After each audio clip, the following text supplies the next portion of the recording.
佢嘅好消息啦。咁真係多到佢要揀咯，係啦，所以我就覺得哇，實在係太感恩，因為佢真係好值得被愛，一個咁真誠去愛嘅人。如果只係一個佢唔能夠，佢察覺唔到嘅觀念同埋信念，察覺唔到對自己嘅一啲嘅指責又好嘅肯定又好，而導致一個咁可愛、咁靚、咁真誠嘅人不斷咁遇到爛桃花，你話幾咁可惜咧？好多人就係其實唔知道個潛意識原來咁大影響咯。咁 which is 潛意識就係你唔知嘅嘢咯。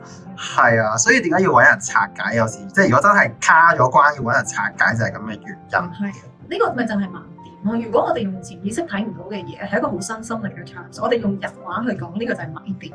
係每個人都有盲點㗎，就算我今日係一個療癒導師都好，我都有盲點㗎。其實，所以點解我要小師弟？你有同心，你要有旁邊嘅人去做你嗰一塊鏡。我係親密關係療癒師子瑜，歡迎你追蹤我哋嘅頻道。